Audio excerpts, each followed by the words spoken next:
안녕하세요. 오늘도 사연살롱을 찾아주셔서 감사합니다. 저는 결혼 5년째인 30대 후반 여성입니다. 3개월 후면 예쁜 아기와 만난답니다. 저는 제 시할머니와의 인연을 얘기하고 싶어서 이렇게 사연을 쓰게 되었어요. 남편은 저와 결혼을 하기로 한 다음 시부모님보다 시할머니에게 먼저 저를 소개했을 만큼 시할머니에게 정이 깊었죠. 외동아들인 남편이 부모님 정을 못 받고 컸는데 그런 남편을 돌봐주신 게 시할머니였다고 해요. 시할머니는 저에게 남편을 잘 부탁한다며 손을 잡아주셨는데 그때의 따뜻한 기억이 아직도 생생하네요. 결혼 후에도 저와 남편은 종종 시할머니를 찾아뵙고 적적하시지 않게 해드리려 애썼어요. 시부모님보다 저희가 더 자주 가본 것 같기도 해요. 시할머니는 저를 아주 예뻐해 주셨어요. 많은 연세에도 불구하고 갈 때마다 제가 좋아하는 수정과 식혜를 손수 만드셔서 준비해놓고 내주셨죠. 워낙 솜씨가 좋으시고 부지런하셔서 밑반찬 같은 것도 싸주시곤 했어요. 할머님, 정말 고맙고 감사해요. 음식도 너무 맛있고요. 하지만 힘드실까봐 걱정돼요. 이러다가 병이라도 나시면 저희가 안 오는 것보다 못하잖아요. 매번 이렇게 안 해주셔도 저희는 괜찮아요. 힘들긴 평생을 해온 일이라 손에 익어서 괜찮아. 난 이렇게 너희가 좋아하는 거 만들 때 제일 행복하고 이거 맛있게 먹는 모습 보는 거 좋거든. 그러니까 걱정하지 마라. 마음 써줘서 고맙다. 라며 시할머니는 정말 행복한 표정을 지으셨어요. 남편이 시할머니를 잘 따라서 가는 것도 있었지만 저도 이상하게 시부모님보다 시할머니에게 정이 더 갔어요. 어릴 때 돌아가신 외할머니 생각도 났고 시부모님보다는 더 잘 맞는 것 같기도 했고요. 그래서 시할머니를 찾아뵙는 게 즐거웠어요. 시부모님은 시할머니에게 큰 정이 없으신 것 같더라고요. 두 분뿐 아니라 시댁분들이 다 그러신 것 같았죠. 알고 보니 시할머니는 시댁분들이 중고등학교 다닐 때 시할아버지와 재혼을 하셨다고 해요. 특히 시아버지와 시고모님이 시할머니를 싫어하신다고 하고요. 사춘기 때 집에 들어오신 분이니 그럴 수도 있겠다 싶었어요. 자식 입장에서는 자기 엄마 자리에 다른 사람이 있는 게 싫을 수도 있는 일이니까요. 하지만 원래 시할머니 되시는 분은 일방적으로 가정을 떠나셨다고 해요. 자세한 건 다들 이야기하지 않았고 저도 예의가 아닌 것 같아 묻지 않았어요. 다른 친척분들 말씀으로는 시할머니께서 정말 정성으로 자녀들을 키우셨다고 해요. 아이를 낳지 못해서 더 친자식처럼 위하시는 것 같았다고요. 지금 저나 남편에게 하시는 것만 봐도 어떠셨을지 상상이 가더군요. 한 번은 시할머니께서 손주 며느리 주신다고 곶감단지를 정성껏 만드셨는데 시어머니가 물어보지도 않고 그걸 들고 나가셔서 친구에게 주셨다는 거예요. 곶감 좋아하는 손주 며느리 못 먹였다고 무척 아쉬워하셨죠. 할머님 괜찮아요. 저 먹은 거나 다름없어요. 제 생각 해주셨다는 것만으로도 어딘데요. 그게 더 감사하죠. 라고 하니 남편도 맞아 할머니. 할머니가 우리 생각하면서 애써 만들었다는 게 중요하지. 라고 했고 시할머니는 그 자리에서 곶감 말이라도 만들어주겠다며 팔을 걷어붙이시고 다시 부엌으로 들어가시더라고요. 저와 남편도 따라 들어가서 옆에서 도우며 곶감말이 만드는 걸 배웠는데 참 즐거운 시간이었어요. 시할머니는 제게 네 시어머니가 아이 가지라고는 안 해? 혹시 그러더라도 너무 고깝게 듣지 마라. 우리가 다 나이 먹어서 젊은 사람 마음을 모르잖냐. 그리고 아이를 가질 수 있다는 건 정말 큰 축복이니까 아이가 오면 감사하고 라면서 따뜻하게 말씀해 주시는데 시고모님과 시삼촌이 오셨어요. 시고모는 무작정 큰 소리로 시할머니에게 거실로 좀 나와보라고 하셨고 저희는 의아해서 다 거실로 나갔죠. 애들 데리고 소꿉장난하는 게 재밌으신가 봐요. 아니, 평생 돈 없다고 하시던 양반이 어디서 돈이 나셔서 손주 결혼식에 반이나 보탰대요. 그 돈 우리 돌아가신 아버지 주머니에서 나온 거지. 자기 돈도 아니면서 우리랑 의논도 안 하고 그렇게 함부로 써요. 우리 딸 결혼식엔 얼마 보탤 건지 다 말해요. 그러자 시할머니는 전에도 말했지만 이 집도 지금 나한테 있는 것도 내가 평생 안 먹고 안 입으면서 모은 걸로 산 거다. 내 피눈물이 들어간 돈에 너희 이견이 왜 필요하냐. 너희 다 커서 결혼하기까지 한 걸로 내 할 일은 끝났다. 라고 하시자 이번엔 시삼촌이 우리 집에 와서 사람답게 살게 됐으면 고마워서라도 우리한테 더 줘야 되는 게 맞지. 지금 이게 내가 번 돈이네 아니네 그게 할 소린가? 잘 생각해봐요. 본인 출신이 어떤지. 라시더군요. 그러자 남편이 두 분 제 와이프 있는 데서 이러는 거 부끄럽지도 않으세요? 진짜 돈 때문에 이러실 거예요. 제가 다 창피하네요. 저 어리지만 고모나 삼촌이 할머니한테 돈 많이 가져간 거 다 알거든요. 대체 언제까지 이러실 거예요? 라며 화를 내자 두 분은 남편한테 시할머니가 우냐우냐 하니까 버르장머리가 없다고 막 화를 내시더군요. 저는 제가 끼어들 상황이 아닌 것 같아 그냥 가만히 있었고 그 모습을 다 보신 시할머니께서 그만두래. 나도 마음 주는데 정 가는 사람이야. 아무렴 이렇게 찾아오고 살갑게 구는 상원이네가 더 마음이 쓰이지. 니들 재영이 주명이처럼 코빼기도 안 보이는데 내 마음이 더 가겠니? 이제 그만 가줬으면 좋겠구나. 라고 하시고는 방으로 들어가 버리셨어요. 시할머니 마음이 많이 상하신 것 같아 저도 속이 상했죠. 시할머니는 시할아버지를 만나시기 전에 재래시장 안에서 순댓국집을 하셨다고 해요. 그 집에 자주 가시던 시할아버지가 시할머니와 같이 살자고 하셨다네요. 원래 시할머니가 집을 나가셔서 오랫동안 연락을 끊으셨으니 시할아버지께서도 딱히 잘못하신 건 아니었는데 그게 시아버지와 형제분들께 큰 상처가 됐던 것 같았어요. 그때는 다들 어리셨으니 그럴만도 했겠지만 나이가 들어서도 저렇게까지 무시한다는 게 이해가 되지 않았어요. 하지만 나중에 저희가 시할머니를 찾아뵈었을 때 시고모는 또 와서 시할머니에게 조르셨어요. 재영이가 좀 바빠요. 걔 대학원에서 논문 쓰는 애야. 어디 출퇴근만 하면 월급 꼬박꼬박 나는 상원이랑 같냐고요. 우리 재영이도 대학원 졸업하면 자주 찾아온대요. 그래도 같은 손주인데 정말 이러시는 건 아니죠. 그러지 말고 저희한테도 결혼 비용 주세요. 너무도 당당하게 돈을 달라고 하시는데 할 말이 없었습니다. 시할머니는 답답하다는 듯 한숨을 쉬시며 내가 정말 애들 앞에서 이런 말까지는 안 하려고 했는데 예전에 재영이 결혼시킨다고 가져간 돈은 뭐냐? 그 결혼 깨졌어도 나한테 돌려주지 않았잖아. 네 말대로 그래도 내가 명색이 애미고 할미니까 돌려달라고 하지 않았다. 그러니까 재영이나 상환이한테 난 공평하게 한 거라고 생각한다.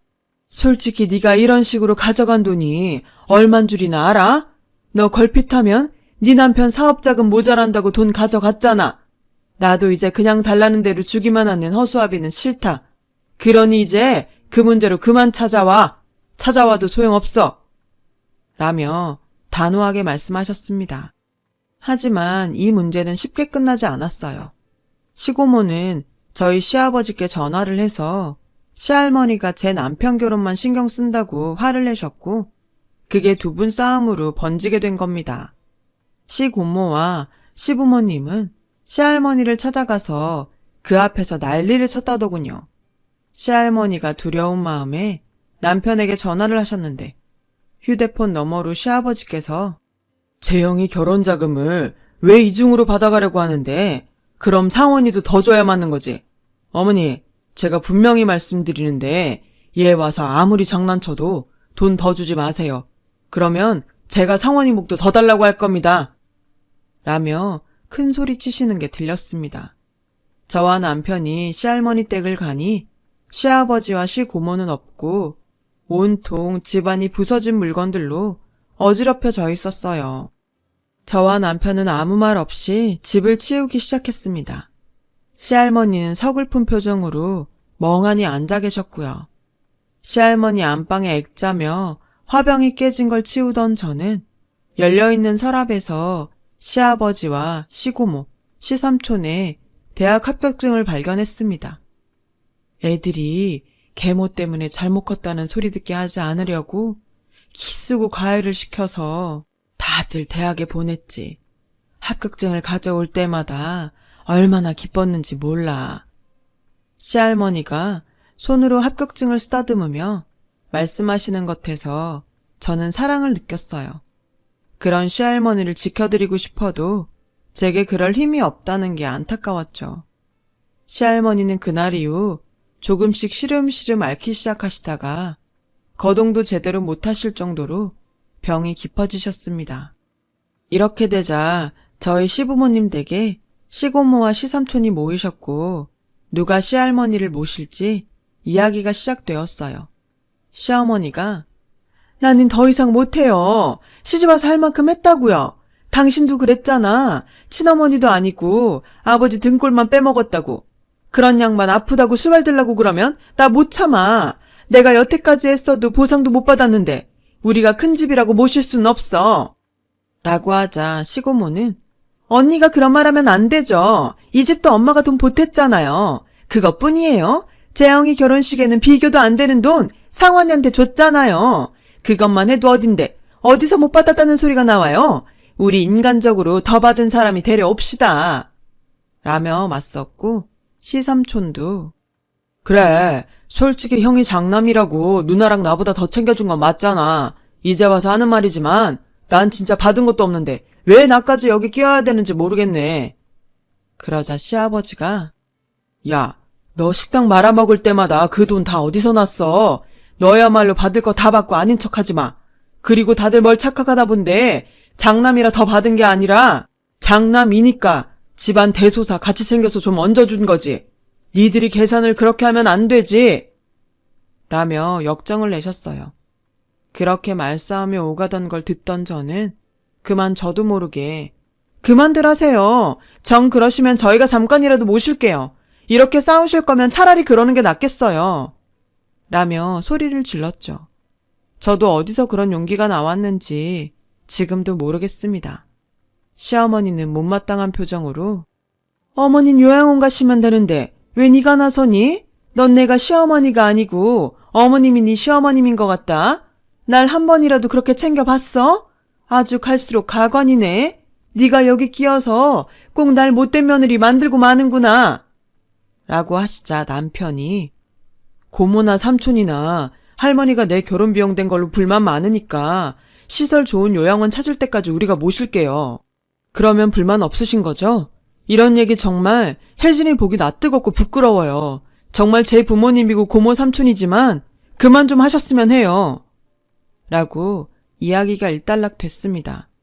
그리고 다음 날 저와 남편이 시할머니를 모시러 갔는데 시할머니는 아프신 몸으로 짐을 싸면서 시골 친구에게 가겠다고 하셨습니다. 할머니, 그러지 말고 저희랑 지내세요. 시골이면 병원도 마땅치 않을 텐데 그러다 밤중에 병원 갈 일 생기면 어떡해요. 라는 제 말에 시할머니는 아니야. 거기도 버스 타고 조금만 나가면 큰 병원 다 있어. 괜찮아. 내가 거기 가는 게 편해서 그래. 라며 굽히지 않으셨죠. 대신 다음날 시골에 가고 하룻밤 저희 집에서 주무시기로 했습니다. 저는 시할머니가 좋아하시는 음식을 만들기 위해 장을 보러 갔고 그 사이 남편은 할머니 입으시라고 같이 옷을 사가지고 왔습니다. 제가 음식 솜씨가 서툴러서 마음에 안 차셨을 텐데도 시할머니는 맛있다 고맙다 하시며 식사하시는 동안 제 손을 꼭 잡고 놓지를 않으시는데 시할머니가 안쓰러워 눈물이 났죠.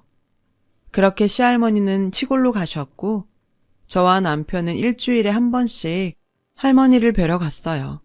친구분과 편한 마음으로 계시니 건강도 더 좋아지신 것 같아 마음이 놓였습니다. 몇 달 정도 지났는데 어느 날 시아버지께서 할머니 계신 곳이 어디냐고 물으셨어요. 시할머니 내려가실 때 너무 잘못한 것 같아서 죄송스럽다더군요. 그래도 장남이라 다르구나 하는 생각이 들었고 할머니 계신 곳을 알려드렸죠. 시부모님은 바로 할머니를 찾아가신 것 같더라고요. 저는 이제라도 할머니가 장남 효도를 받는 것 같아 마음이 놓였습니다. 그런데 알고 보니 할머니에게 시할아버지가 남기신 예금이 있었던 겁니다. 그게 꽤 큰 돈이었나 본데 그걸 시부모님이 어떻게 아시고 시할머니를 찾으신 거더라고요. 저와 남편이 갔을 때 시어머니는 어머니, 이제 그만 서울로 가세요. 여기서 이러고 계시다가 갑자기 변이라도 생기면 어쩌려고 이러세요. 저희한테 연락도 못하고 그렇게 되면 어머니 혼자 돌아가시게 된다고요.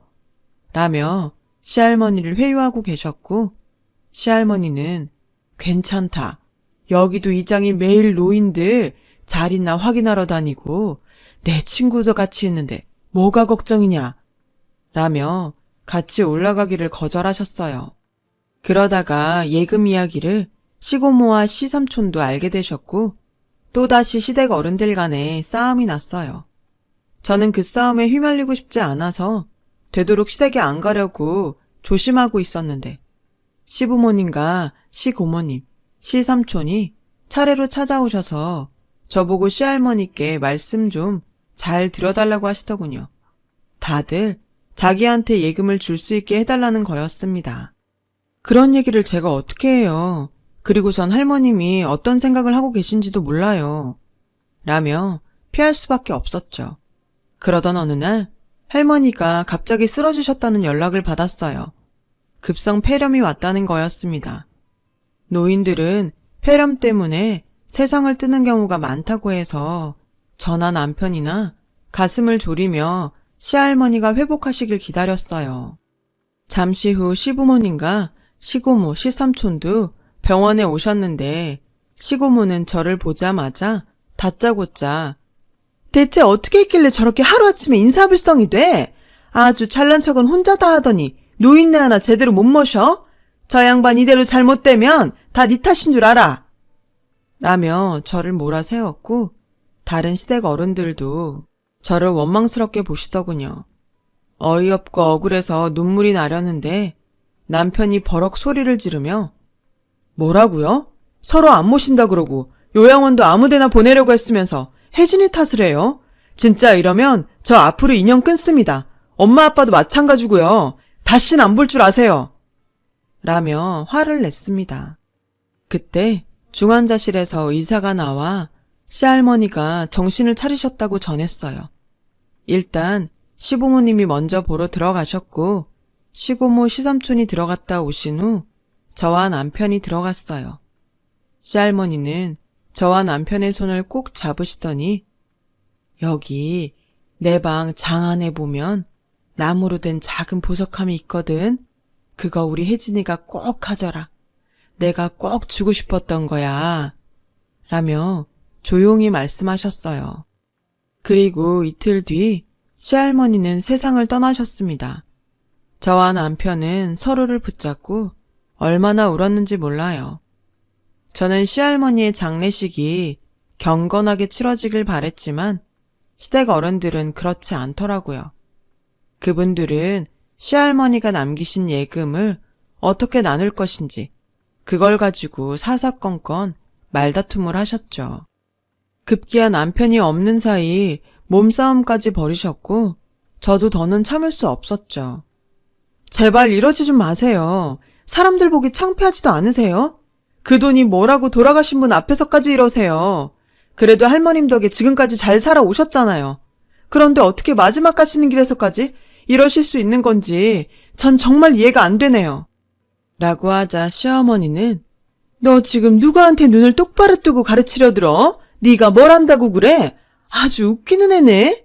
라고 했고 시아버지도 너 아주 버르장머리가 못돼 먹었구나. 어머니가 좀 오냐오냐 했다고 네가 뭐라도 되는 줄 아나 본데 그런 식으로 까불다간 내 아들이랑 못 살 줄 알아. 뭐라고요? 아버님, 그걸 지금 말씀이라고 하세요?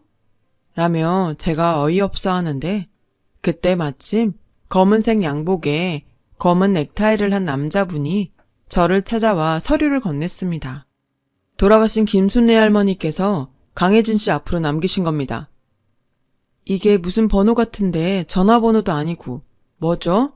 라고 하자 은행 금고 비밀번호입니다.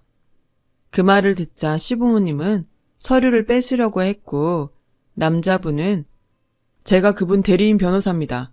김순례 할머니께서 이건 꼭 손주 며느리에게 주라고 하신 겁니다. 여기 공증받은 유언장도 있고요. 그때 손님들 배웅 갔던 남편도 돌아와 확인했고 변호사도 돌아갔는데 시부모님은 은행 금고에 뭐가 들었는지 봐야겠다며 저더러 앞장을 서라고 재촉을 하시더군요. 알겠어요. 대신 장례식이라도 끝내고요. 내일이면 발인인데 그것도 못 기다리시는 건 아니죠? 라고 하자 시부모님은 초조한 표정을 지으시며 더는 말을 하지 못하셨습니다. 장례식이 다 끝나고 난 뒤 시부모님은 낙골당을 나오자마자 저와 남편을 앞세우고 은행으로 가자고 난리를 치셨어요. 저는 어쩔 수 없이 은행으로 가서 금고를 열었죠. 안에는 나무로 된 거북이 저금통이 하나 있었어요. 시부모님은 허탈한 표정을 지으셨고 시어머니는 저금통을 저에게 던지듯이 주시면서 니들 저금 열심히 하면서 살라신다. 꼭 그 뜻대로 해라. 라고 빈정거리며 시아버지와 은행을 나가셨어요. 결국 시댁에서는 할머니 예금으로 큰 싸움이 났고 소송을 했지만 저희는 누구 편도 들지 않았습니다. 그날 집으로 돌아온 저와 남편은 장례식에 지쳐서 거실 소파에 풀썩 앉아 잠시 넋을 놓고 있었어요.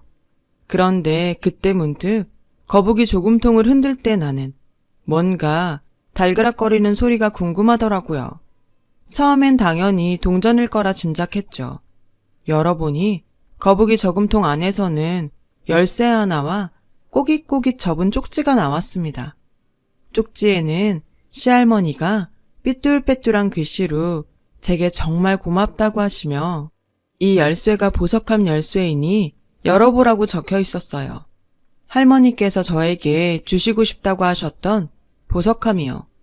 그 보석함엔 열쇠가 없이 잠겨져 있었어요. 모양이 예뻐서 할머니께서 주신 선물이라 생각하고 안방 화장대에 진열해 두었거든요. 그 보석함을 열자 저희는 안에 든 것을 보고 깜짝 놀랐습니다. 거기에는 수령인이 저와 남편으로 되어 있는 거금의 보험 증서와 특약서가 있었고 시할머니가 아플 때 지내셨던 곳에 땅 문서가 있었습니다. 저와 남편에게 주는 선물이라는 공증 유언장과 함께 말이죠. 시할머니는 저와 남편에게 재산을 남겨주시려고 2중 3중으로 머리를 쓰셨던 거예요. 시할머니가 친구분과 지내던 집과 그 인근 땅은 얼마 전 아파트 개발 부지가 된다는 소문에 땅값이 엄청나게 올랐다고 하더군요. 저와 남편은 갑자기 생긴 거금에 어쩔 줄 몰라 했죠. 한 달이 흘렀을까요? 갑자기 시부모님이 찾아오셨어요. 저희한테 서운하다시며 연락도 안 받고 안 하셨거든요. 얘들아, 그동안 어떻게 지냈냐? 니들 보고 싶은데 바빠서 오지 못하는 것 같아서 이렇게 오게 됐다. 잘들 지냈지? 아픈 데는 없고? 듣자하니 어머님이 니들 앞으로 뭘 남기셨다는데 그거 사실은 우리한테 와야 맞지 않겠니? 우리가 부모인데 어떻게 부모를 건너뛰고 자식이 재산을 이어받니? 남들이 욕한다. 니들도 욕먹는 거 싫을 테니 지금은 우리한테 넘겨라. 잘 보관하고 불려서 우리 죽을 때 니들한테 돌려주마. 라는 시어머니 말씀에 남편은 코웃음을 쳤습니다. 그렇죠. 돈이 있으니까 오신 거죠? 죄송합니다만 이건 드릴 수 없어요. 라고 남편이 말하자 시어머니가 너넨 어쩜 편한 게 없니? 이렇게 부모를 파렴치한으로 몰고 니들만 착한 척하는 건 여전하구나. 내가 자식을 잘못 키웠지. 하나라고 이렇게 싸가지 없이 키웠으니. 라길래 제가 그런 말씀 마세요, 어머니. 언제 시할머니 제대로 챙기셨어요? 어머니 아버지가 못하신 거 이 사람이 다 한 거예요. 그런데 싸가지가 없다뇨. 그리고 전에 은행에서 분명히 저금통 저희 보고 가지라고 주셨잖아요. 그때 그 저금통 안에 할머니가 남기신 서류가 있는 열쇠가 들어있었다고요. 어머니 아버지는 끝까지 할머님의 마음을 우습게 하셨어요. 그렇게 할머니 무시하고 우습게 여기셨는데 저희가 그 돈 다른 사람들한테 주더라도 두 분께는 못 드려요. 라고 강하게 말했어요. 알고 보니 시부모님은 주식 투자를 잘못해서 시할머니에게 받은 돈과 예금 나눈 것도 모두 날리고 빚을 잔뜩 진 상태더라고요. 하지만 남편은 단호하게 부모님께는 한 푼도 드릴 수 없다고 했고 저도 시할머니가 마음고생 하셨던 걸 생각하며 동의했죠. 저와 남편은 할머니 성함으로 일정 부분을 고아원에 기부하고 시할머니가 지내시던 시골집으로 이사를 갔어요. 아파트 개발은 한참 뒤에 된다길래 잠시라도 거기서 살아보려는 마음이었습니다. 그리고 지금까지도 살고 있고요. 저희는 지금도 가끔 저희를 좋아하신 시할머니를 떠올리곤 합니다. 하늘나라에서는 행복하시길 바라면서요. 오늘 제 사연 들어주셔서 감사합니다. 다들 행복한 하루 되세요. 여러분, 사연 댓글에 응원과 현명한 조언 부탁드려요. 좋아요와 구독은 저에게 큰 힘이 됩니다. 오늘도 좋은 일 가득하세요.